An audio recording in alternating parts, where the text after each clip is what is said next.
Hello everyone, कैसे हैं आप सभी। उम्मीद करता हूं कि अच्छे होंगे।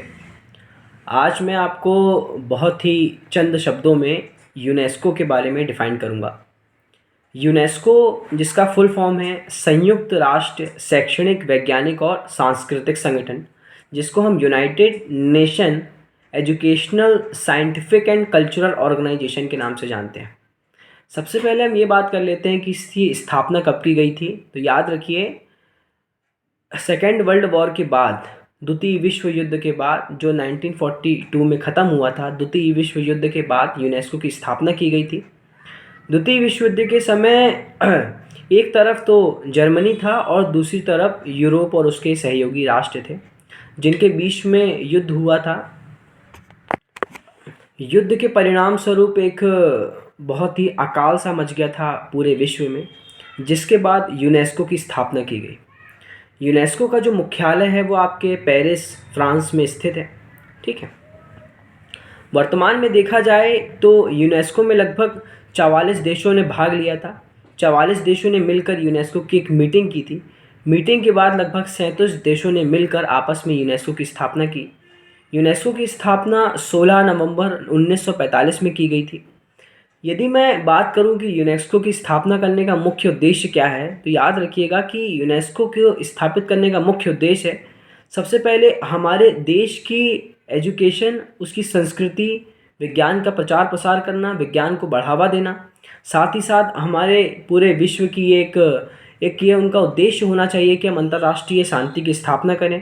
साथ ही साथ अब तक आप देखेंगे कि यूनेस्को में लगभग 195 देशों ने, जो यूनेस्को के पार्ट है, पूरी दुनिया में लगभग यूनेस्को के संबंध में पूरी दुनिया में लगभग यूनेस्को में 21 राष्ट्रीय कार्यालय हैं और 11 सहयोगी देश हैं। यूनेस्को, जैसे आप देखेंगे कि बहुत सारे अंतर्राष्ट्रीय दिवस होते हैं, तो यूनेस्को ने हमें एक 40 अंतर्राष्ट्रीय दिवस दिए हैं। जैसे कि हम अंतर्राष्ट्रीय महिला दिवस मनाते हैं 8 मार्च। अंतर्राष्ट्रीय प्रेस स्वतंत्रता दिवस मनाया जाता है 3 मई को। विश्व शिक्षा दिवस, अंतर्राष्ट्रीय एजुकेशनल डे, जो हम 5 अक्टूबर को मनाते हैं। ऐसे ही कुछ खास दिवस जो है वो हमको यूनेस्को के द्वारा दिए गए हैं। यूनेस्को की जो सभा होती है वो कम से कम 2 साल में एक बार यूनेस्को की सभा होती है। यूनेस्को का मुख्य उद्देश्य है विश्व विरासत को संरक्षण करना। हमारे देश की, हमारे विश्व की ऐसी अमूर्त धरोहरें जिसकी स्थापना करना जो है वो अब संभव नहीं है, ऐसी विरासतों का संरक्षण करना ही यूनेस्को का मुख्य उद्देश्य है। एक तरीके से क्रिएटिव नेटवर्क सिटी की स्थापना करना यूनेस्को का बेसिक ऑब्जेक्ट माना जाता है। साथ ही साथ मानव का संरक्षण करना, मानव अधिकार की संरक्षण करना, बच्चे और जो महिलाएं होती है इनके संरक्षण के लिए रूल रेगुलेशन बनाना, उसके साथ ही साथ जैव मंडल के बीच संतुलन स्थापित करना भी यूनेस्को का एक मुख्य उद्देश्य माना जाता है। यदि मैं भारत की बात करूं, तो भारत में जितनी भी धरोहरें हैं, इसमें से लगभग 37 धरोहरों को यूनेस्को का संरक्षण प्राप्त है।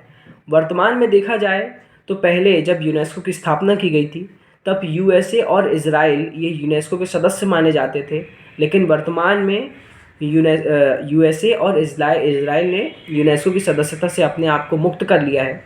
यदि मैं इसके कार्य क्षेत्र की बात करूं कि यूनेस्को का कार्य क्षेत्र कहाँ तक है, तो याद रखिए, देश में, पूरे विश्व में शिक्षा व्यवस्था की स्थापना करना, प्राकृतिक विज्ञान का संरक्षण करना, सामाजिक एवं मानव विज्ञान का संरक्षण करना और देश की संस्कृति, जो हमारी भाषा है, उसको संरक्षण करना एवं सूचना एवं संचार को संरक्षण करना ही यूनेस्को का एक मुख्य उद्देश्य माना जाता है। वर्तमान समय में यूनेस्को के द्वारा अद्वितीय कार्य किए जा चुके हैं और साथ ही साथ किए जा रहे हैं। धन्यवाद।